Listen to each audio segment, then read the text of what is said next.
चलो चलो X rays inverse photoelectric effect interesting है, लेकिन दिमाग थोड़ा लगाना पड़ेगा। देखिए, एक्सरेज और इनवर्स फोटो इलेक्ट्रिक इफेक्ट एक ही चीज है।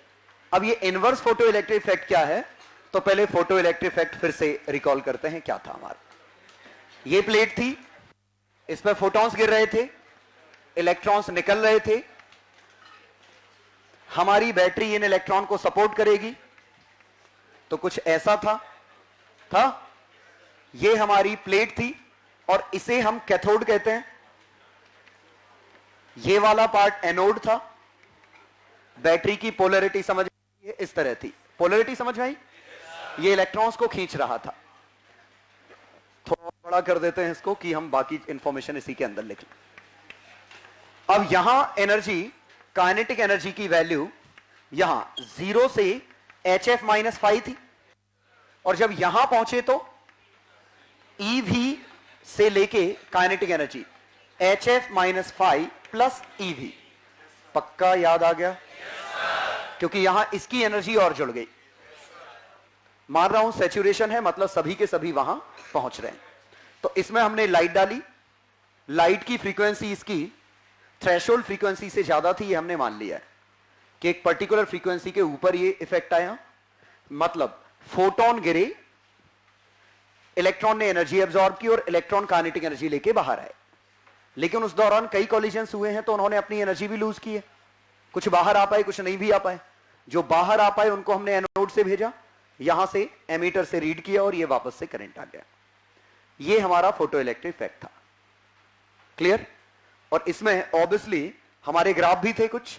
एक इंटेंसिटी का करंट के साथ ग्राफ, और दूसरा हमारा वोल्टेज के साथ एक ग्राफ था इंटेंसिटी का, ऐसा कुछ था। और तीसरा हमारा स्टॉपिंग पोटेंशियल का ग्राफ था, काय के साथ? नहीं बताओगे? काय के साथ था? फ्रीक्वेंसी के साथ। ठीक है, ये हमने 3 ग्राफ देखे। ठीक है, हां। अब यहां देखिए, इनवर्स फोटो इलेक्ट्रिक इफेक्ट, हर चीज उल्टी होगी। मतलब हम इलेक्ट्रॉन इस पे मारेंगे जोर से, इलेक्ट्रॉन मारेंगे मेटल प्लेट पे। ये टारगेट मेटल है।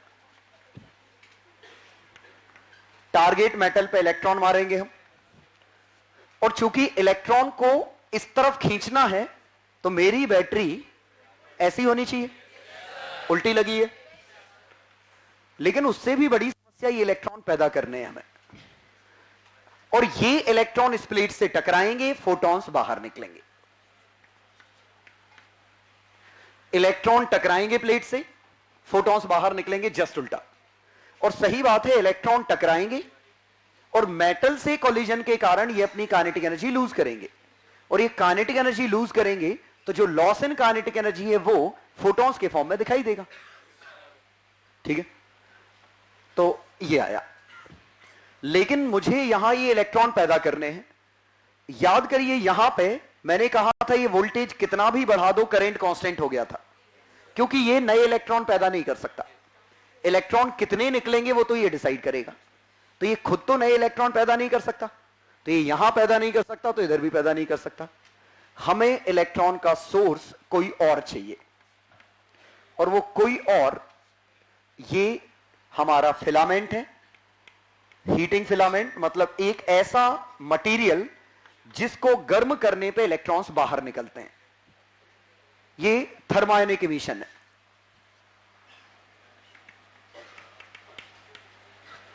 मतलब ये समझिए कि कोई एक ऐसी जुगाड़ है, एक ऐसा मेटल है जिसको अपन हीट करते हैं, सफिशिएंटली हीट करते हैं, तो हीट करने के बाद इसमें से इलेक्ट्रॉन्स बाहर निकलने लगते हैं।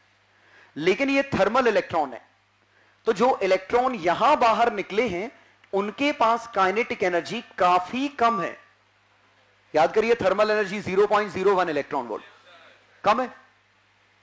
अब कम तो रिलेटिव चीज है कि कम तो रिलेटिव है। कम किसके रिस्पेक्ट में? ये जो बैटरी लगाने वाले हैं इसके रिस्पेक्ट में, ये बैटरी किलो वोल्ट के ऑर्डर की है, ये बैटरी किलो वोल्ट के ऑर्डर की है। अभी समझ में आ जाएगा किलो वोल्ट क्यों। क्योंकि हमें जो एक्सरेज पैदा करनी है उनकी वेवलेंथ इससे लेके इसके बीच में होती है। लैम्डा की वैल्यू 0.1 से 10 एंगस्ट्रॉन के बीच में होती है। और अगर ऐसा है तो यहां एनर्जी जरा देखिए कितनी है, 12400 बाय 10, 1240, 1.2 किलो वोल्ट। आया समझ में? और यहां कितनी आई, 124 किलो वोल्ट। मतलब एक्सरेज विजिबल फोटॉन्स के मुकाबले काफी ज्यादा ताकतवर है। और सही बात है, वो 5000 एंगस्ट्रॉन था, ये कुछ एंगस्ट्रॉन है, तो 5000 गुना वेवलेंथ कम हो गई, तो 5000 गुना एनर्जी इनकी बढ़ गई। इसीलिए तो एक्सरे की पेनिट्रेशन पावर इतनी हाई है। समझ गया ना, कि हमारे फ्लैश में से पेनिट्रेट कर गया, बोन में से नहीं कर पाया, तो हमारी फोटो बन गई बोन की। एक्सरे का प्रिंसिपल तो सब लोग ही जानते हैं ना, कि सॉफ्ट टिश्यूज हैं उनसे पेनिट्रेट कर जा रहा है, बोन से पेनिट्रेट नहीं कर पा रहा है। ठीक है, ये सॉफ्ट एक्सरेज हैं। और ये एक्सरे हम एक्सरे फोटोग्राफी में यूज नहीं करते इनको। एक्सरे में तो हम ये यूज करते हैं, ये बोन से भी पेनिट्रेट हो जाएंगी, इतनी ताकतवर है, मेटल से भी पेनिट्रेट हो जाएंगी। ये हार्ड एक्सरेज है, इनका यूज कुछ और है, इनका एप्लीकेशन कुछ और है। ठीक है, हां एक एप्लीकेशन तो समझ सकते हैं कि कैंसरस सेल्स को हिट करने के लिए, बॉडी के किसी पर्टिकुलर पार्ट में अगर कैंसर है और उसको लोकेट कर पा रहे हैं कि वहां कैंसर है, तो उन सेल्स को खत्म करने के लिए एक्सरे यूज करते हैं। एक्सरे की लेजर तैयार करते हैं और वो एक्सरे जाके सीधे उन सेल को टारगेट करती है और उन सेल को मार देती है। हम देख कैसे सकते हैं एक्सरे से आर पार? अरे हार्ड हो चाहे, एक मिनट, हार्ड या सॉफ्ट, ये हमारे लिए तो विजिबल नहीं है ना, हमें थोड़ी ना इनसे कुछ दिखाई देगा।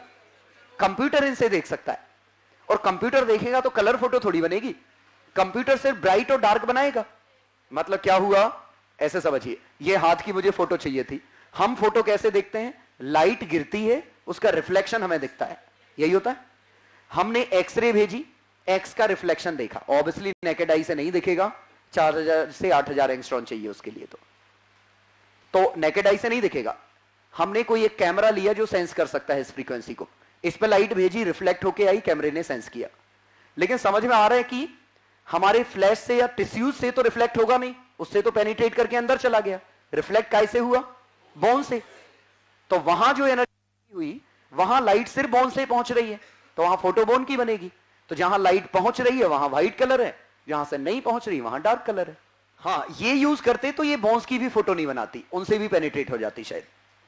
समझ गए, ये मेटल से पेनिट्रेट हो जाती है, तो बोन से भी पेनिट्रेट हो जाएगी, कहीं की फोटो नहीं आएगी, क्योंकि रिफ्लेक्ट ही नहीं हुई, सीधे निकल के बाहर चली गई। चूंकि हम चाह रहे थे ऐसी चीज बनाना जिसकी एनर्जी अच्छी खासी हो। क्लियर? और देखिए, ये हमारे लिए तो इनविजिबल है, विजिबल लाइट के अलावा सब इनविजिबल है। इंफ्रारेड कैमरा भी इनविजिबल है हमारे लिए। तो इंफ्रारेड कैमरा जो फोटो खींच लेता है हमें नहीं दिखती, समझ गया ना? बिल्कुल अंधेरे में इंफ्रारेड कैमरा बिल्कुल फोटो खींचता है, ब्लैक एंड व्हाइट फोटो आती, ठीक है, हमें बिल्कुल कुछ नहीं दिखाई देगा, इंफ्रारेड कैमरे से दिखेगा, लेकिन ब्लैक एंड व्हाइट टाइप का। फिलहाल यहां समझिए कि सॉफ्ट एक्सरेज या हार्ड एक्सरेज कुछ भी जनरेट करना है तो हमें एनर्जी काफी बड़ी चाहिए। अब आखिरकार ये एनर्जी आ कहां से रही है, कहां से आ रही है? इलेक्ट्रॉन्स के कोलिजन से। और इलेक्ट्रॉन के पास कहां से आ रही है? बैटरी से।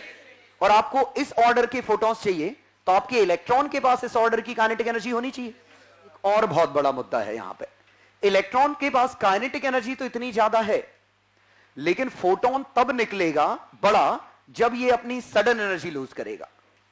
मान लो इसके पास 10,000 एनर्जी है और हर इंस्टॉलमेंट में सिर्फ 0.1% लूज करता है, तो हमें तो काफी कम एनर्जी मिलेगी फिर फोटोन के फॉर्म में। हम चाहेंगे कि बड़ा रिटार्डेशन, हम चाहेंगे कि इलेक्ट्रॉन में बड़ा कोलिजन हो, बड़ा रिटार्डेशन हो, सो दैट ये अपनी एनर्जी सडन लूज करे, और जब सडन लूज करेगा तो बड़े फोटोन निकलेंगे। जैसे काइनेटिक एनर्जी लूज की 20 इलेक्ट्रॉन वोल्ट की, तो 20 इलेक्ट्रॉन वोल्ट का फोटोन निकला। एक इंस्टॉलमेंट की बात कर रहा हूं, हर कॉलिजन में एक एनर्जी लूज हो रही। हम चाहेंगे कि बड़ी एनर्जी लूज हो, और बड़ी एनर्जी लूज करने के लिए टारगेट मेटल का Z हम हाई रखते हैं। Z समझ में आया? वो न्यूक्लियस जो हम टारगेट मेटल के लिए यूज करेंगे वो बड़ा न्यूक्लियस होगा। हाइड्रोजन का छोटा नन्हा सा न्यूक्लियस नहीं जिसके पास चार्ज बहुत छोटा है। हम बड़ा न्यूक्लियस यूज करेंगे सो दैट इलेक्ट्रॉन पे एक्सीलरेशन लार्ज आए, या रिटार्डेशन आप जो भी कहें, सो दैट कॉलिजन्स बड़े हो, एनर्जी लूज ज्यादा हो। तो ये एक्सपेरिमेंट अगर आप हाइड्रोजन पे करते हैं तो आपको विजुअल फोटॉन्स ही मिलते, क्योंकि हाइड्रोजन में जो कॉलिजन में एनर्जी लूज होगी वो उसी के एक्साइटेशन टाइप की तो होगी, उसी टाइप की तो एनर्जी होगी। अब जरा यहां देखिए 13.6, Z की वैल्यू 50 लो, 2500 गुना ज्यादा हो गई। हाइड्रोजन के लिए इतनी आती, इसके लिए 2500 गुना ज्यादा हो गई। तो Z आप बड़ा लोगे तो एनर्जी बड़ी लूज होंगी, बड़े फोटॉन्स मिलेंगे। इलेक्ट्रॉन गया, एटम से टकराया, एक्साइट हुए होंगे, फिर इलेक्ट्रॉन डी एक्साइट हो गए, फोटोन बाहर फेंक गया। और शायद मैंने कल एक्सप्लेन किया था कि यहां हम कोई भी एनर्जी ट्रांसफर कर सकते हैं, क्योंकि ये सिंगल एटम की बात नहीं चल रही है, ये मेटल की बात चल रही है। और मेटल वैलेंस शेल में आप ट्रांसफर करोगे तो वो कोई भी एनर्जी ले लेगा, आप जितनी एनर्जी दोगे उतनी ले लेगा, कंटिन्यूअस बैंड है। तो उम्मीद है इसकी वजह समझ में आई होगी Z हाई क्यों, क्योंकि हम स्ट्रॉन्ग रिटार्डेशन चाह रहे हैं कि बड़ा रिटार्डेशन हो, बड़ी एनर्जी लूज हो, फोटॉन्स बड़े बड़े निकलें। जरा हम इसका ग्राफ देखें, इसका स्पेक्ट्रम, जो फोटोन निकल रहे हैं उनकी इंटेंसिटी का ग्राफ लैम्डा के साथ। अब जरा देखिएगा, इसमें हमने कई इलेक्ट्रॉन भेजे, जो सबसे तेज इलेक्ट्रॉन है उसके पास एनर्जी कितनी है? कितनी है? V accelerating. सब में तेज क्या? सबकी बराबर है। वैसे गिरते समय तो सबकी बराबर है, सभी बराबर एक्सीलरेट हुए हैं, सबकी एनर्जी V एक्सीलरेटिंग के बराबर। लेकिन इनमें कोई जरूरी नहीं कि इलेक्ट्रॉन पूरी की पूरी एनर्जी लूज कर ही जाए। सिंगल कॉलिजन में कुछ सिंगल कॉलिजन में लूज करेंगे, कुछ मल्टीपल में लूज करेंगे। आया समझ में? इसका मतलब सबसे ज्यादा एनर्जी वाला फोटोन कितना होगा? सबसे ज्यादा एनर्जी वाला फोटोन की एनर्जी कितनी होगी? EV accelerating. जब पूरी की पूरी एनर्जी सिंगल इंस्टॉलमेंट में लूज हो जाए। इससे बड़ा फोटोन तो नहीं हो सकता, मतलब इससे छोटा लैम्डा नहीं आ सकता। इसका मतलब लैम्डा की एक मिनिमम वैल्यू है, क्यों ना इसे लैम्डा कट ऑफ कहूं, इससे छोटा लैम्डा नहीं निकल सकता। और लैम्डा कट ऑफ बड़ा आसान सा 12400 बाय V एक्सीलरेटिंग। क्लियर? जब इलेक्ट्रॉन ने अपनी पूरी की पूरी एनर्जी कोलिजन में लूज कर दी एक बार में, तो सबसे बड़ा फोटोन निकला। लेकिन इसके चांस ना के बराबर है, बहुत कम चांस है कि इलेक्ट्रॉन पूरी एनर्जी लूज कर जाए सिंगल कोलिजन में। आया समझ में? इसके भी चांस कम है कि इलेक्ट्रॉन कोलिजन हो और एनर्जी लूज ही ना करे। इसका मतलब हमेशा की तरह ग्राफ ऐसा बनेगा। कोई एक ऐसा वेवलेंथ होगा जिसके लिए इंटेंसिटी मैक्सिमम होगी, ठीक है? और ये जो लैम्डा है, और लैम्डा मैक्स इंटेंसिटी, ये approximately 3 lambda cut off by 2। ध्यान दीजिए, इसका कोई प्रूफ नहीं। जो मैक्सिमम इंटेंसिटी जिसके करस्पॉन्डिंग है उसका 3 लैम्डा बाय 2 है वेवलेंथ। और ये इंपेरिकल रिलेशन है, एक्सपेरिमेंट किए तो लगभग हर बार इसका लगभग 1.5 गुना आ रहा था। इसकी कोई वजह नहीं 1.5 गुना क्यों आ रहा है, वो तो डिस्ट्रीब्यूशन है, प्रोबेबिलिटी की रैंडमनेस है, किसी की भी प्रोबेबिलिटी मैक्सिमम हो सकती थी, तो जिसकी है वो लगभग इस पे। चूंकि इंपेरिकल रिलेशन है तो इस पे से क्वेश्चन तो आएंगे नहीं, और ये हार्ड एंड फास्ट आपको ट्रू भी नहीं मानना है, बस रफली इसके 1.5 गुने पे मैक्सिमम है। हां, तो ये समझिएगा इस वाले में कि वेवलेंथ यहां से इंफिनिटी तक की पूरी निकली है, यहां से इंफिनिटी तक की पूरी निकली है, क्योंकि सही बात है कोलिजन में एनर्जी कुछ भी लूज हो सकती थी, 0 से मैक्सिमम तक कुछ भी लूज हो सकती थी। इस बार एटम नहीं है जो डिस्क्रीट एनर्जी लॉस हो, इस बार मेटल है, तो कंटीन्यूअस एनर्जी लॉसेस हैं, तो कंटीन्यूअसली कुछ भी एनर्जी लूज हो सकती थी और वो लूज हुई यहां से यहां तक कुछ भी, ठीक है। लेकिन हमें तो एनर्जी ये वाली चाहिए, इसका मतलब इसमें सबके सब एक्सरे नहीं है, इसका कुछ ही पार्ट एक्सरे है, और शायद समझ रहे होंगे शायद इतना सा पार्ट एक्सरे होगा, इसका कुछ ही पार्ट एक्सरे होगा जिसकी वेवलेंथ स्मॉल होगी, और रियलिटी ये है कि 1% से भी कम एक्सरे होता है इसमें, क्योंकि सडन कोलिजन के चांसेस काफी कम होते हैं। जरा अल्फा पार्टिकल वाला याद रख करिए एक्सपेरिमेंट, हमने अल्फा रेज भेजी, मतलब रदरफोर्ड ने भेजी, ठीक है, और वो गोल्ड फॉइल न्यूक्लियस से टकराए तो कुछ ही ऐसे थे जो सडन रिफ्लेक्ट होके आए, क्योंकि मैक्सिमम तो खाली जगह है, तो बड़ा कोलिजन तो काफी कम का हो रहा है, काफी कम ऐसे हैं जो सडन एनर्जी लूज कर रहे हैं, तो ये वाला रेंज कम है, लगभग 1% के करीबन। इसका मतलब रिमेनिंग 99% तो यूं ही है, हमारी एनर्जी का वेस्टेज है, और फाइनली वो हीट ही है। रिमेनिंग 99% हमारे कुछ काम का नहीं है, इसीलिए हमें इसका मेल्टिंग पॉइंट भी हाई रखना होता है। ये समझ में आया? क्योंकि ये एनर्जी अच्छी खासी निकाल रहा है, इवन मेल्टिंग पॉइंट तो दूर की बात है, कूलिंग करने के लिए पूरा सेटअप लगाना पड़ता है। एक्सरे मशीन में इतनी गर्म होती है कि कूलिंग करने के लिए बहुत सारे कूलिंग फिन्स, इस तरह के कुछ फिन्स लगाते हैं बहुत सारे, लिक्विड मूव करता है लगातार सिर्फ उसको ठंडा रखने के लिए, क्योंकि सही बात है मैक्सिमम तो हीट। अब बात ये उठी कि इनमें से फिल्टर कैसे करेंगे कि एक्सरे हमारा पार्ट कौन सा है, कौन सा है। बड़ा आसान है, कोई भी प्लेट लगा दो जो सिर्फ एक्सरे को क्रॉस होने देती हो। नहीं आया समझे? ऐसी प्लेट लगा दो जिससे सिर्फ एक्सरे पेनिट्रेट कर पाए और बाकी रुक जाए। तो इससे निकलने पे अगर मैं एक फिल्टर लगा दूं यहां जो सिर्फ एक्सरे को बाहर निकलने दे रहा है, तो यहां गिरेंगी सब, बाकी सब रिफ्लेक्ट या रीअब्सॉर्ब हो जाएंगी, एक्सरे बाहर निकल जाएगी, और बाकी सब यहीं के यहीं इवेंचुअली हीट में कन्वर्ट हो जाएंगी, और एक्सरे हमें मिलेंगी। समझ गए? तो एक्सरे समझ में आया क्या हुआ? बिल्कुल इसका उल्टा चल रहा है, एनोड कैथोड पलट गए हैं। ये हमारा एनोड है, ये हमारा कैथोड है, और कैथोड हमेशा से ही सोर्स ऑफ इलेक्ट्रॉन होता है। कैथोड को हमेशा ऐसे समझिए सोर्स ऑफ इलेक्ट्रॉन्स, जहां से इलेक्ट्रॉन पैदा हो रहे हैं। ऑब्वियसली वहीं हम नेगेटिव कनेक्ट कर रहे हैं क्योंकि हम उनको धक्का देना चाह रहे थे। गलती क्या होती है कि हम नेगेटिव मान लेते हैं, नेगेटिव टर्मिनल को कैथोड मान लेते हैं। दोनों जगह काम कर रहा है, नेगेटिव टर्मिनल कैथोड है। लेकिन अगर मैंने यहां उल्टी बैटरी लगाई होती तो हम इलेक्ट्रॉन को रोक रहे होते, तो थोड़ी ना कैथोड ये आ जाता, कैथोड फिर भी यही रहता। कैथोड की डेफिनेशन ही है जो सोर्स ऑफ इलेक्ट्रॉन्स है, जहां से इलेक्ट्रॉन हम पैदा कर रहे हैं। ठीक है, कैथोड रेज से, कैथोड समझो कि ये कैथोड रेज निकल रही है, इलेक्ट्रॉन्स निकल रहे हैं। किस पे? अगर हम मेटल प्लेट लगाते, इस पे फोटोन गिराते, लेकिन क्वांटम एफिशिएंसी काफी कम होती है। एक तो क्वांटम एफिशिएंसी कम है, मतलब हम जितने फोटोन गिरा रहे हैं उसका 1% भी इलेक्ट्रॉन नहीं निकल रहा है, और जितने इलेक्ट्रॉन गिर रहे हैं उसका 1% भी एक्सरे नहीं है, तो बहुत गंभीर नुकसान हो जाएगा ना, एफिशिएंसी काफी कम हो जाएगी। इसीलिए हम इलेक्ट्रॉन के लिए सोर्स ये चुन रहे हैं, और ये है वी फिलामेंट। तो लॉस इन काइनेटिक एनर्जी, शांत रहिए, 0 से लॉस ईवी एक्सीलरेटिंग तक था, तो लैम्डा की वैल्यू इंफिनिटी से 12400 बाय वी एक्सीलरेटिंग। ये समझ में आया?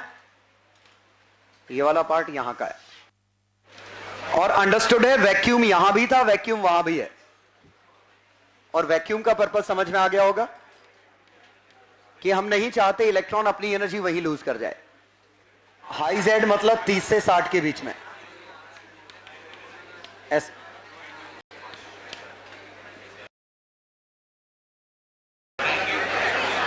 इंटेंसिटी ऑफ एक्सरेज ये है पावर सप्लाई का ईटा बाय 100।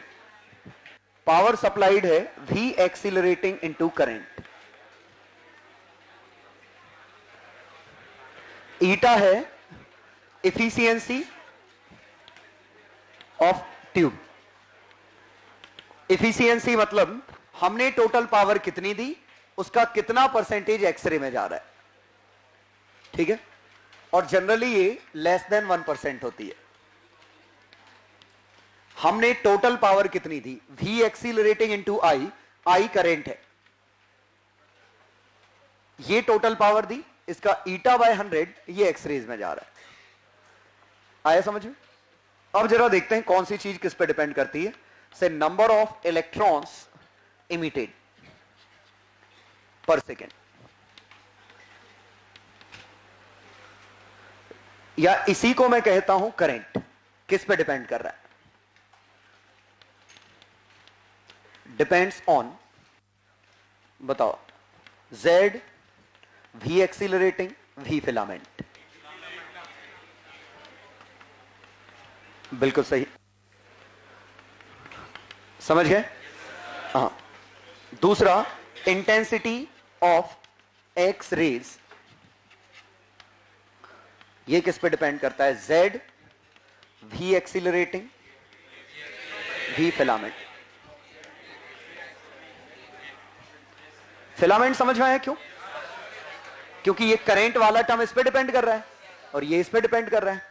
Z का तो कहीं रोल नहीं आया, क्योंकि हम जो एनर्जी दे रहे हैं वही तो कहीं ना कहीं जाएगी एक्सरे में, क्योंकि हम जितनी एनर्जी दे रहे हैं वो पूरी की पूरी एनर्जी रेडिएशन में खर्च हो रही है। Z का फिलहाल कोई रोल नहीं।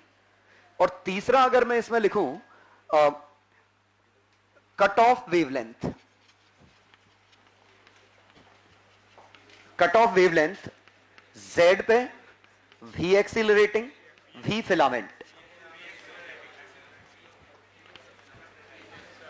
आ गया समझ में? कट ऑफ वेवलेंथ मतलब मैक्सिमम कितनी एनर्जी लूज कर सकता है इलेक्ट्रॉन, और मैक्सिमम एनर्जी कितनी लूज करेगा वो इस पे डिपेंड करेगा, मैक्सिमम कितनी है। तो कट ऑफ वेवलेंथ सिर्फ एक्सीलरेटिंग इसका फंक्शन है, लेकिन करंट फिलामेंट डिसाइड कर रहा है। मतलब अगर आपको, एक मिनट, अगर आपको नंबर ऑफ फोटॉन्स बढ़ाने हैं तो हम क्या करते हैं, इसको ट्यून कर देते हैं, यहां इसकी वैल्यू बढ़ा देते हैं। आप इसकी वैल्यू बढ़ाओगे, ज्यादा इलेक्ट्रॉन्स निकलेंगे, ज्यादा कोलिजन्स होंगे, ज्यादा फोटॉन्स निकलेंगे। तो इस एक्सरे की इंटेंसिटी को हम कंट्रोल इससे करते हैं, फ्रीक्वेंसी या हार्डनेस को कंट्रोल इससे करते हैं। ये समझ में आया? अगर आप इसको बढ़ाओगे तो ज्यादा एनर्जी वाले फोटॉन्स निकलेंगे, ओवरऑल एनर्जी अब भी बढ़ेगी। इसको बढ़ाने से भी एनर्जी बढ़ रही है, इसको बढ़ाने से भी एनर्जी बढ़ रही है। इसको बढ़ाने से नंबर ऑफ फोटॉन्स बढ़ जा रहे हैं, इसको बढ़ाने से फोटॉन्स पावरफुल हो जा रहे हैं, क्योंकि वेवलेंथ कम हो रही है, उनकी फ्रीक्वेंसी बढ़ रही है। तो ओवरऑल इंटेंसिटी तो दोनों की वजह से बढ़ रही है, लेकिन ये क्या कर रहा है, कट ऑफ वेवलेंथ कम कर रहा है, मतलब फ्रीक्वेंसी बढ़ा रहा है, फोटॉन्स ज्यादा ताकतवर हो गए। इसने क्या किया, नंबर ऑफ फोटॉन्स ही बढ़ा दिए। फोटॉन्स की ताकत रफली उतनी है, क्योंकि फोटॉन किस एनर्जी के निकलेंगे वो ये डिसाइड करेगा, और ये कांस्टेंट है, तो फोटॉन्स की एनर्जी फिक्स हो गई। इसको बढ़ाने पे नंबर ऑफ फोटॉन्स बढ़ गए। समझ में आया? ठीक है। तो ये एक्सरे मशीन का जो सेटअप होता है उसमें ये ऑब्वियसली हाई वोल्टेज जनरेटर है। यहां हमें एक हाई वोल्टेज जनरेटर चाहिए। एक्सरे मशीन बड़ी मशीन होती है, मतलब इतने रूम की साइज की, मतलब छोटे रूम के साइज की मशीन होती है, जिसमें एक बहुत बड़ा पार्ट उसका जनरेटर होता है। समझ गए?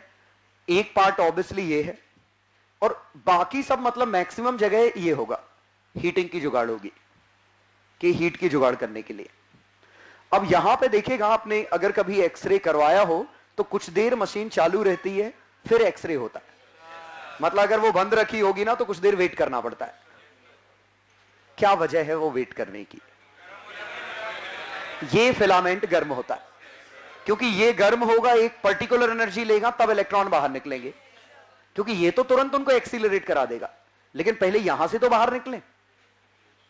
तो हम इसको गर्म करते हैं, इलेक्ट्रॉन्स बाहर निकलते हैं, और ये उनको एक्सीलरेट कराता है, फिर फोटॉन्स बाहर वहां से निकलेंगे। अगर आप Z इनमें कम या ज्यादा लोगे तो एनर्जी जितनी निकल रही है वो तो उतनी निकलेगी, टोटल एनर्जी पे थोड़ी ना फर्क पड़ जाएगा। और वेवलेंथ मिनिमम कितनी है वो भी Z डिसाइड नहीं कर पा रहा है, क्योंकि वो तो फोटॉन्स की एनर्जी है। कितने इलेक्ट्रॉन्स निकल रहे हैं उस पर भी Z का कोई रोल नहीं। ठीक है, तो बड़े Z होने से फिलहाल यहां कोई फर्क नहीं पड़ रहा है, यहां कोई अंतर ही समझ में नहीं आ रहा है, बशर्ते Z आपका ठीक ठाक हो, इतना हो कि आपके हाईएस्ट एनर्जी फोटॉन्स को भी ये खत्म कर सके, इलेक्ट्रॉन को। ठीक है, तो हम ऐसा नहीं कर रहे कि Z1 और 50 में कंपेयर कर रहे हैं, ये हमारा एक्सरेज था। ठीक है, अब अगर एक्सरेज इतना ही होता तो बहुत आसान था, क्योंकि यहां तो कुछ खास भी नहीं हुआ यहां तक। सबसे बड़ी समस्या क्या है कि Z का रोल ही नहीं आ रहा है, कहीं तो आएगा। दरअसल क्या हुआ कि ये हमारी स्पेक्ट्रम ऐसा मिलना चाहिए कि स्पेक्ट्रम ऐसा होना चाहिए कि कंटीन्यूअस स्पेक्ट्रम आएगा। आपने एक लैम्डा मिनिमम डिसाइड कर दिया, उससे बड़े सभी लैम्डा आएंगे, लेकिन वो करने से पहले कम से कम एक आध क्वेश्चन तो कर ही ले। हां, तो in X-ray tube having efficiency 1%, V accelerating 40 kilo volt, find lambda cut off और intensity of X-rays 100 milli watt power of X-rays. Lambda cut off thermal power, current in circuit,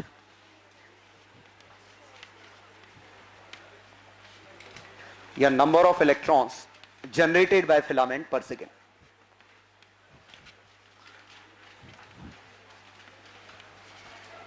चलो देखिए, एक एक्सरे ट्यूब है जिसकी efficiency 1% है, मतलब जितनी आप टोटल पावर सप्लाई करोगे उसका 1% ही एक्सरेज है, रिमेनिंग 99% हीट है। तो थर्मल पावर तो मुझे देख के ही मिल गया, उसका 1% 100 मिलीवॉट है। अगर किसी चीज का 1% 100 मिलीवॉट है तो रिमेनिंग 99% कितना है? हो गया, सीधे सीधे समझ गए। और समझने के लिए एफिशिएंसी 0.5 कर देता हूं, सो दैट आपको समझ में आए कि 99.5 बाय 0.5 इंटू 100। अब आ गया समझ में? क्योंकि टोटल पावर का आधा % 100 मिलीवॉट है, तो रिमेनिंग 99.5% जो कि हीट है वो कितना होगा? वही तो थर्मल पावर है। समझ गए? लैम्डा कट ऑफ, इसको इंटेंसिटी इफिशियंसी से कोई लेना देना नहीं, सिर्फ इससे लेना देना है। 12400 बाय 40,000 और 0.31 हार्ड एक्सरे के ऑर्डर का है, 1 एंगस्ट्रॉन से छोटा है तो 0.31 angstrom. Current in tube, current in tube बड़ा आसान है, power into efficiency is equal to 100 milliwatt. यही था। टोटल पावर हम कितनी दे रहे हैं, उसका कितना परसेंटेज एक्सरे में वो दे रखा है, वी दे रखा है हमें कितना है 40,000 इंटू करेंट, इफिशियंसी कितनी है 0.5 by 100 is equal to 100 milliwatt. इसको 0.1 ले लो, 100 मिलीवॉट को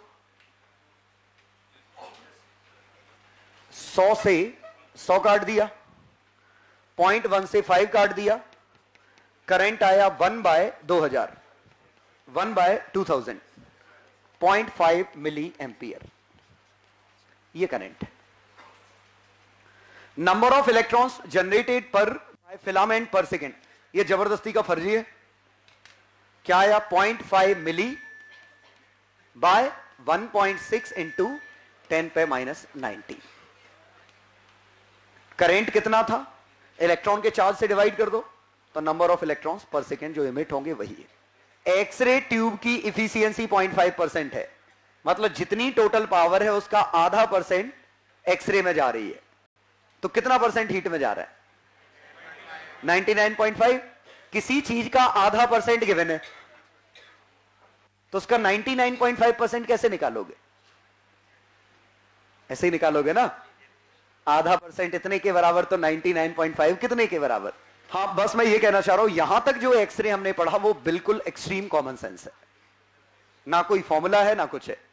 बस सिंपली क्या हुआ, हमने यहां बड़ा टारगेट मेटल रख लिया, यहां से बड़ा एक्सीलरेटिंग पोटेंशियल से इलेक्ट्रॉन को भेजा, मार दिया, फोटॉन्स बाहर निकले, एक्सरे हमने अलग कर ली।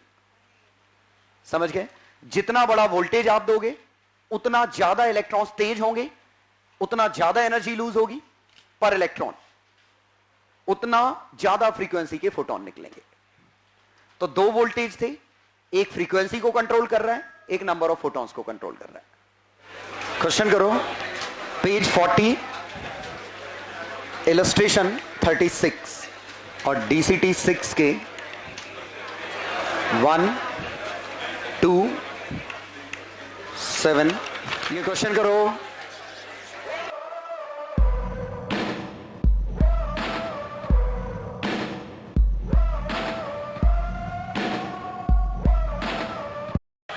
क्वेश्चन नंबर 7 का बॉम्बे 8th का नहीं दिया, 13 आगरा गलत, बॉम्बे सही, गलत दिल्ली।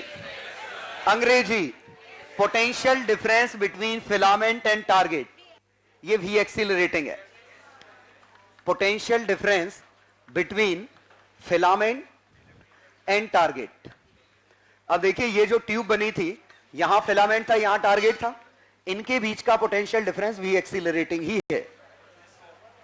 और फोटोन फ्लक्स क्या है? Number of photons. तो नंबर ऑफ फोटॉन्स कब बढ़ेंगे? जब हम फिलामेंट पोटेंशियल बढ़ाएंगे। तो आगरा सही होता अगर ये फिलामेंट पोटेंशियल लिखा होता, ठीक है। तो बॉम्बे और दिल्ली। चलो 18 चेन्नई, 27 चेन्नई, 28 बॉम्बे। इलस्ट्रेशन का तो हैंस प्रूव्ड आ रहा है और इसमें तो 0.5% ही है। हाँ इस बार उल्टा है, 99.5% गिवन है और 0.5% निकालना होगा। सब सही है। अब देखिए इसमें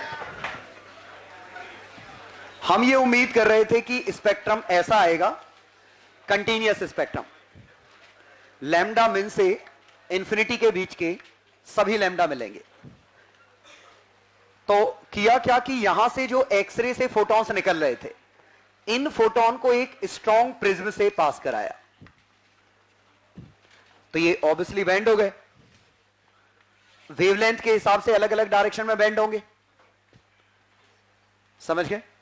इनमें से कुछ कम बेंड होंगे, कुछ ज्यादा होंगे, और इनकी इंटेंसिटी ऐसे हुई बढ़ती गई, यहां फिर घटने लग गई। ये कुछ स्पेक्ट्रम ऐसा आना चाहिए था कि इंटेंसिटी यहां से बढ़ी फिर घट गई। देखें इंटेंसिटी बढ़ी फिर घट गई, लेकिन कुछ सरप्राइजिंग चीजें आई, कुछ शार्प लाइंस और मिली। ऐसी कुछ शार्प लाइंस और मिली, मतलब कुछ लाइंस ऐसी थी जिनकी इंटेंसिटी एक्सेप्शनली ज्यादा थी। मतलब ये कुछ ऐसा मिला।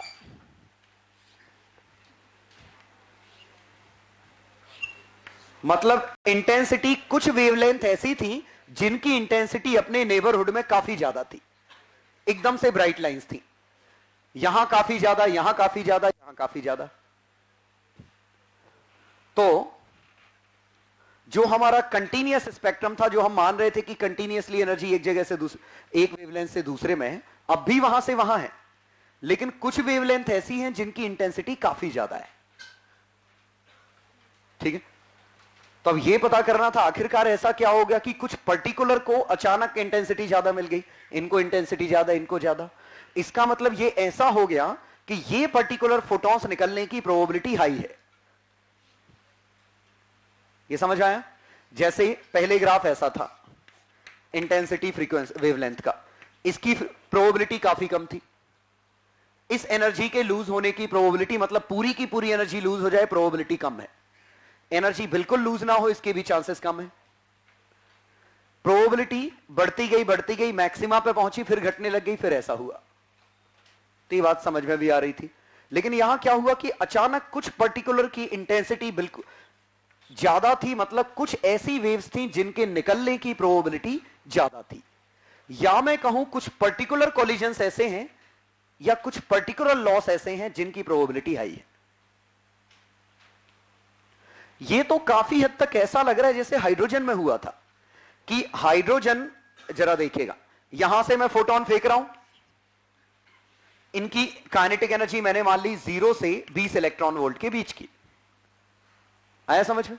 लेकिन इनमें जो लॉसेस होंगे, लॉसेस तो गिने चुने होंगे। कौन कौन से? 0, 10.2, 12.1, 13.6, यही तो होंगे। पक्का समझ गए? इसकी जगह आप इलेक्ट्रॉन्स मानो, हमने ये इलेक्ट्रॉन फेंके, तो इलेक्ट्रॉन 0 से 20 फेंके, लेकिन ये इलेक्ट्रॉन सब अपनी एनर्जी लूज नहीं करेंगे, कुछ ही एनर्जी अपनी लूज करेंगे। कौन कौन से वाले? ये वाले, ये वाले, ये एनर्जी तो कुछ पर्टिकुलर ही लूज होगी। और कौन सी? जो एक्साइटेशन में और डी एक्साइटेशन में होगी।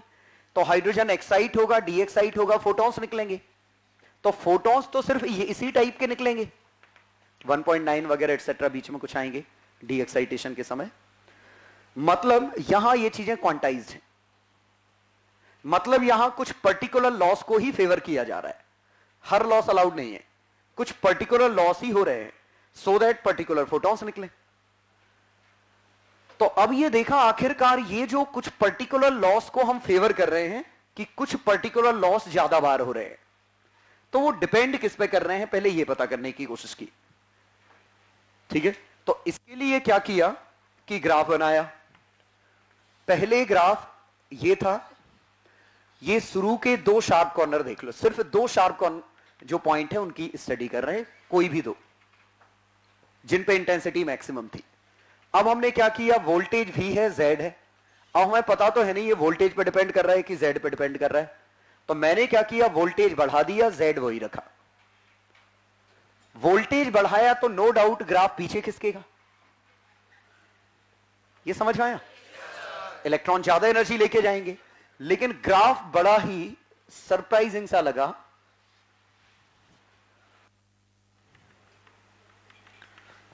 क्या हिंट मिली इससे? कि लाइंस तो Z की प्रॉपर्टी है। तो जरा चेक कर लेते हैं, अगर ये लाइंस Z की प्रॉपर्टी है तो वोल्टेज सेम रखूं और Z बढ़ा दूं, वोल्टेज सेम रखूं तो ग्राफ तो यहीं से चालू होगा, ये फील करो। अगर वोल्टेज सेम है तो सबसे तेज इलेक्ट्रॉन आपका फिक्स हो गया, उससे ज्यादा एनर्जी तो लूज होगी नहीं। लेकिन Z बढ़ाने पे ये लाइंस थोड़ी पीछे की तरफ खिसक गई, ये लाइंस की लोकेशन बदल गई।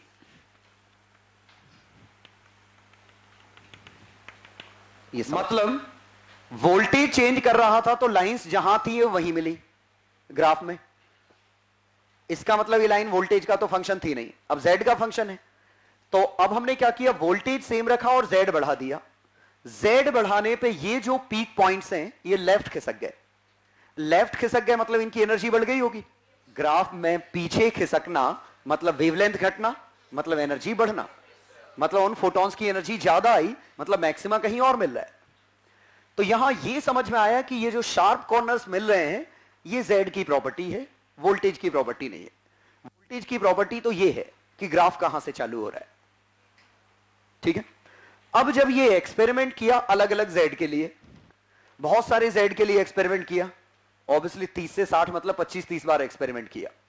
हर बार ये पॉइंट्स अलग अलग Z के लिए अलग अलग आए, और सबसे कमाल की चीज कि किन्हीं भी 2 Z के लिए ये पॉइंट एक जगह नहीं आए, हर Z के लिए एक पर्टिकुलर लोकेशन थी इन दोनों की अलग अलग। देखिए Z बढ़ाने पे ग्राफ पीछे खिसक रहा है, और ये 2 कभी भी ओवरलैप नहीं किए, मतलब एक पर्टिकुलर Z के लिए पर्टिकुलर पीक्स आए, और जिसे हम फिंगरप्रिंट ऑफ एटम कहने लग गए। मतलब ये जो लोकेशन है, लोकेशन ऑफ पीक्स, इसे फिंगरप्रिंट ऑफ एटम कहा। मतलब हर एक एटम की अपनी पर्टिकुलर फिंगरप्रिंट है, मतलब पर्टिकुलर फ्रीक्वेंसीज हैं जिन पे एक्सरे में ये शार्प पॉइंट मिलते हैं। और इसी से जब ये देखा कि क्यों ना हम इसकी फ्रीक्वेंसी, जिन फ्रीक्वेंसी पे मैक्सिमा मिल रहा है, और Z का ग्राफ बनाए, तो ये अंडर रूट फ्रीक्वेंसी और Z का ग्राफ बनाया, तो ये ग्राफ बना straight line. Under root frequency और Z का ग्राफ स्ट्रेट लाइन बना, ओरिजिन से पास नहीं हो रहा है, कहीं और से। और ये लॉ था मोसले लॉ, और यहीं से पीरियोडिक टेबल पता चली। क्योंकि किसी भी एटम का कैरेक्टरिस्टिक उसका एटॉमिक मास डिफाइन नहीं कर रहा है, एटॉमिक नंबर डिफाइन कर रहा है। क्यों? जब ये करा गया, एक मिनट, ये मान लीजिए मैंने किया लेड के लिए या कोई भी बिस्मथ के लिए करो, जैसे बिस्मथ का अगर होता, कितना होता है एटॉमिक मास, होता होगा कुछ, मान लो 125, मान लेते हैं 126, एक है 127, और कोई फर्क नहीं पड़ रहा है अपना, 60 60 60, लो नाम क्यों दे रहा हूं मैं, एक्स मान लिया, क्यों परेशान। हाँ, कोई एक एटम होता जिसके 3 आइसोटोप होते, अरे 125 126 127 अलग अलग कर दिए। जब इन तीनों के लिए एक्सरे का स्पेक्ट्रम देखा गया तो एग्जैक्टली सेम आया।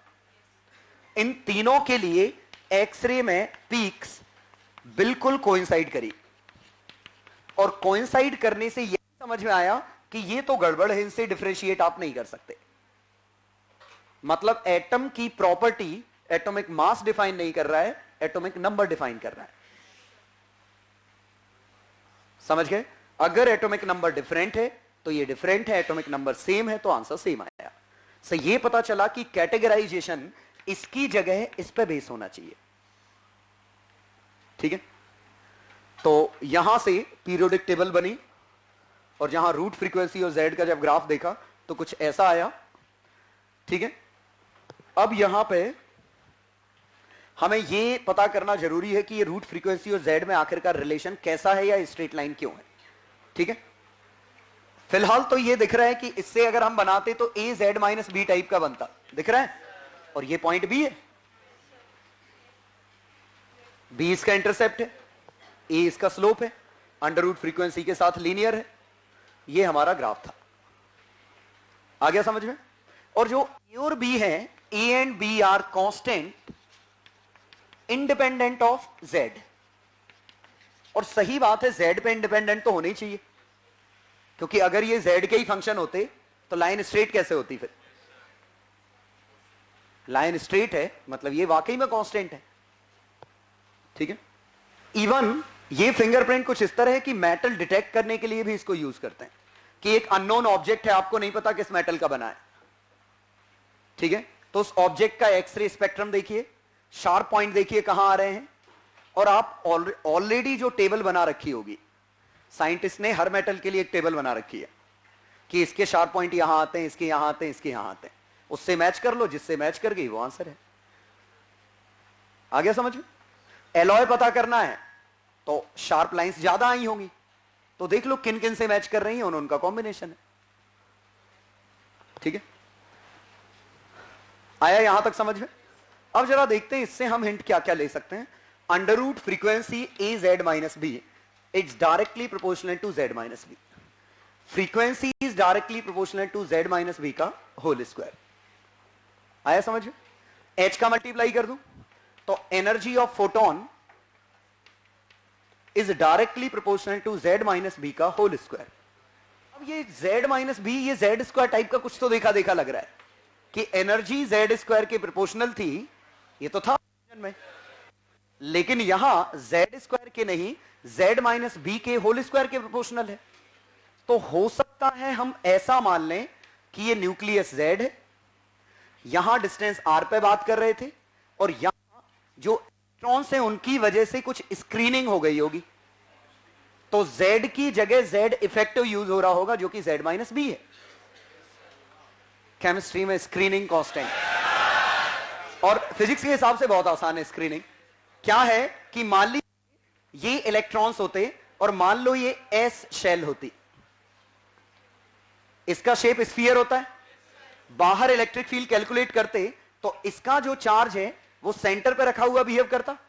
तो अगर यहां एक इलेक्ट्रॉन होता मान लो, तो जो Z है, यहां ZE है चार्ज, इसका माइनस E है, कंबाइन होके जब यहां कैलकुलेट करते तो क्या बनता? Z minus 1, ZE minus E, यही बनता। तो ये स्क्रीनिंग कांस्टेंट बनता। तो B हमारा स्क्रीनिंग कांस्टेंट है। कुछ हद तक हमें हिंट तो समझ में आ रही है कि फोटोन की एनर्जी कहां से पैदा हो रही है, कि आखिरकार ये पर्टिकुलर क्यों है, क्वांटाइज्ड क्यों है। अब बताओ क्या है वो, कि ये किस वजह से एनर्जी आई होगी, ये फोटॉन किस वजह से निकल रहे हैं, वजह जो भी है उसमें क्वांटाइजेशन है। मतलब ऐसा क्या हुआ होगा कि कुछ पर्टिकुलर फोटॉन्स ही अब निकल रहे हैं, मतलब वो तो निकल ही रहे हैं, कुछ पर्टिकुलर फोटोन भी निकल रहे हैं, और उनमें कुछ जेड स्क्वायर के प्रोपोर्शनल है। कब होता है जेड स्क्वायर के प्रोपोर्शनल? लाइन में ऑर्बिटल की एनर्जी ही तो जेड स्क्वायर के प्रोपोर्शनल है, समझ गए? इसका मतलब एक ऑर्बिट से दूसरे ऑर्बिट की एनर्जी का डिफरेंस कुछ जेड स्क्वायर के प्रोपोर्शनल होता, उनको घटाते तो जेड स्क्वायर के प्रोपोर्शनल होता। तो दरअसल ये हिंट मिल रही है कि ऑर्बिटल एनर्जी का डिफरेंस है विथ स्क्रीनिंग कांस्टेंट। तो दो ऑर्बिट की एनर्जी का डिफरेंस ये है। इसका मतलब ये शायद इनके एक्साइटेशन या डी एक्साइटेशन से आया होगा। ऑब्वियसली डी एक्साइटेशन से, एक्साइटेशन में तो एब्जॉर्ब होगा ना। इसका मतलब अगर इसके यहां से यहां फोटोन गिरते, ये गिरते, ये गिरते, तो कुछ पर्टिकुलर फोटोन ही निकलते। लेकिन दिक्कत यह है कि ये गिरते तब जब यहां जगह खाली होती। हम हाइड्रोजन की बात नहीं कर रहे हैं, यहां हम जिसकी बात कर रहे हैं उसके अंदर ढेर सारे इलेक्ट्रॉन्स हैं, 30-40 जेड की वैल्यू, ढेर सारे इलेक्ट्रॉन्स हैं। ऊपर से नीचे अपने आप तो गिर नहीं जाएंगे, जगह खाली करना पड़ेगी। मींस अब हमने जो इलेक्ट्रॉन फेंके थे, इलेक्ट्रॉन अगर उन्होंने इनर शेल को नॉकआउट कर दिया होगा, अगर उन्होंने यहां के इलेक्ट्रॉन को नॉकआउट कर दिया, निकाल के फेंक दिया, तो जगह खाली हो गई। और जगह खाली हुई तो ये गिरेगा तो एक फोटोन निकलेगा, ये गिरेगा तो यहां जगह खाली होगी, एक फोटोन निकलेगा, ये भी गिर सकता है। तो ये वजह है कि दरअसल ये एटॉमिक ट्रांजिशन की वजह से फोटॉन्स निकले हैं। एटॉमिक ट्रांजिशन क्यों हुआ है? क्योंकि हमने इनर शेल के इलेक्ट्रॉन्स को नॉकआउट कर दिया होगा। अब थोड़ा सा ये समझने के लिए पिछली क्लास पे वापस जाना पड़ेगा। कुछ याद आया? एक सिंगल एटम है, डिस्टेंस कम कर रहे हैं, तो ये देखिए जब ग्रुप ऑफ एटम थे तो आउटर शेल के इलेक्ट्रॉन्स में एनर्जी डिस्ट्रीब्यूट हो गई थी, तो ये कंटीन्यूअस बैंड था। लेकिन ये अभी भी डिस्क्रीट है, ये अभी भी डिस्क्रीट है। अब जरा सोचिए कि अगर यहां एनर्जी ट्रांसफर करोगे तो यहां कंटीन्यूअसली एनर्जी कोई भी मिल सकती है। अगर यहां से यहां ट्रांजिशन होगा कहीं भी, अगर वैलेंस शेल में ट्रांजिशन हो रहा होगा तो हमेशा एनर्जी कुछ पर्टिकुलर ही मिलेगी, सॉरी हर तरह की एनर्जी मिलेगी, ये कोई भी एनर्जी मिल सकती है। लेकिन अगर यहां से यहां ट्रांजिशन हो रहा होगा तो कुछ पर्टिकुलर फोटॉन्स ही मिलेंगे। तो ये हमारा पार्ट डिस्क्रीट स्पेक्ट्रम है। कौन सा? जो चौचाई है। ये हमारा कंटीन्यूअस स्पेक्ट्रम है। कंटीन्यूअस स्पेक्ट्रम मतलब ये है जब हम वैलेंस शेल के इलेक्ट्रॉन से टकराए होंगे। आखिरकार एटम से कोलाइड करना मतलब एटम और इलेक्ट्रॉन एक ही चीज तो है, पूरा ग्रुप है। तो अगर हम वैलेंस शेल के इलेक्ट्रॉन्स को एनर्जी सप्लाई की होगी या उनकी वजह से रिटार्डेशन हुआ होगा, तो वहां जो एक्साइट हुए होंगे वो कंटीन्यूअस बैंड है। तो यहां कंटीन्यूअस एनर्जी हो सकती है 0 से मैक्सिमम के बीच में। लेकिन अगर आपने यहां इनको नॉकआउट कर दिया होगा, ध्यान दीजिए नॉकआउट किया होगा, यहां जगह खाली करनी पड़ेगी, तब जाके ऊपर से नीचे गिरेंगे।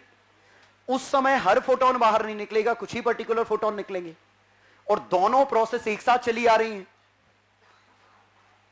तो ये जो फोटॉन्स है ये कुछ पर्टिकुलर है, तो इसका स्पेक्ट्रम ये है,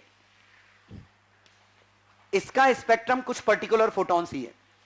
यह आया समझ में? इनका कॉम्बिनेशन वो है। तो जब हमने इनर शेल को नॉकआउट किया होगा तो कैरेक्टरिस्टिक स्पेक्ट्रम बनेगा, और नॉर्मल कोलिजन हुआ होगा तो कंटीन्यूअस स्पेक्ट्रम। तो ओवरऑल हम यहां यह समझ सकते हैं कि हमारे पास दो तरह के स्पेक्ट्रम है। कंटीन्यूअस स्पेक्ट्रम ये कब है? D acceleration of electrons by atom, atoms etcetera. तो ये स्पेक्ट्रम बना। ये दूसरा है कैरेक्टरिस्टिक स्पेक्ट्रम, और नाम समझ में आया होगा कैरेक्टरिस्टिक क्यों दिया, क्योंकि ये एटम का कैरेक्टरिस्टिक है। और ये आया ऐसा, तो कंबाइंड। और ये क्यों आया? Due to transition at inner levels of inner shell electrons, या बेहतर है मैं कहूं due to knockout of inner electrons and then transition of outer electron to these vacant positions. शायद अब समझ में आया हो. दरअसल जब इनर शेल को नॉकआउट होगा तो जगह खाली हो गई होगी. ऊपर के जब जब इलेक्ट्रॉन उस जगह पे गिरेंगे तो जो फोटॉन्स निकलेंगे वो कुछ पर्टिकुलर फ्रीक्वेंसी के होंगे और जो फ्रीक्वेंसी उनके एनर्जी लेवल के बीच का गैप होगा. और अगर हम सिंपली कॉलिजन में एनर्जी लूज कर रहे हैं, किसी से नॉकआउट नहीं कर रहे हैं किसी को, तो कुछ हम पर्टिकुलर चीज को फेवर नहीं कर रहे हैं. पर्टिकुलर चीज को फेवर कब करोगे? जब ट्रांजिशन होगा. और अगर सिंपल कॉलिजन हो रहा है, आप किसी इलेक्ट्रॉन को नॉकआउट नहीं कर रहे हो, तो लूज हो सकती है. तो इन दोनों से पता चला कि दरअसल इनमें भी एनर्जी लेवल है, ठीक वैसे ही जैसे हाइड्रोजन में. हाँ, फॉर्मूला डिफरेंट है, क्योंकि हाइड्रोजन मॉडल पूरी तरह से ट्रू तो नहीं है इसके लिए. सॉरी, कंबाइंड एक्सरे स्पेक्ट्रम ये है.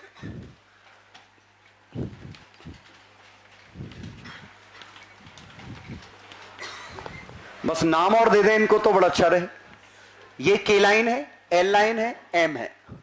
ये कौन सा है? के अल्फा. ये के बीटा. नाम समझ में आ रहा है? और ये एल अल्फा, एल बीटा. बताओ इनमें एनर्जी किसकी कैसी है? एनर्जी के बारे में बात करते हैं. सबसे ज्यादा एनर्जी किसकी है? फिर एनर्जी, फिर एनर्जी, एरो उल्टे, एनर्जी एल अल्फा. आया समझ? और कुछ चीजें यहां देख के समझ में आ रही हैं. एल अल्फा और के अल्फा की एनर्जी जोड़ दो तो किसकी एनर्जी है? एल अल्फा और के अल्फा जोड़ोगे तो के बीटा आएगा. तो इनमें ये वाला हमारा के बीटा है. ये समझ में आया? जो सबसे ज्यादा एनर्जी है, जिसके पास सबसे ज्यादा एनर्जी किसके पास है? के बीटा. ये कौन सा है? के alpha, L beta, L alpha. और जो हम दो लाइन की बात कर रहे थे, जो हमने इस ग्राफ में बनाया था, ये दरअसल के अल्फा लाइंस के लिए ग्राफ बनाया गया है. जो सबसे पहली थी, मतलब जो सबसे ज्यादा एनर्जी वाली लाइन, सॉरी के अल्फा या के बीटा कुछ भी मान लो, के अल्फा लाइंस के लिए उससे फर्क नहीं पड़ रहा है. और के बीटा लो. अब ठीक है, दोनों के लिए आंसर ही आएगा. प्रोपोर्शनलिटी कांस्टेंट भले बदल जाए. ऑब्वियसली इन लाइन की बात करना मीनिंगलेस है, क्योंकि इसके ऊपर इलेक्ट्रॉन है ही नहीं. तो अगर आपने वैलेंस शेल को नॉकआउट कर भी दिया तो ऊपर कोई इलेक्ट्रॉन है नहीं. ये फील आया? वैलेंस शेल को नॉकआउट कर भी दिया, जगह खाली हो गई, ऊपर कोई है ही नहीं. इसीलिए इनर शेल को नॉकआउट करना है. ठीक है, तो के अल्फा और जनरली के और लाइन, के और एल की ही हम बात करेंगे. ये कैरेक्टरिस्टिक तो यहां मिल ही रही है.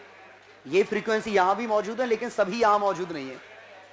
ये वेवलेंथ तो इधर भी है ना कहीं.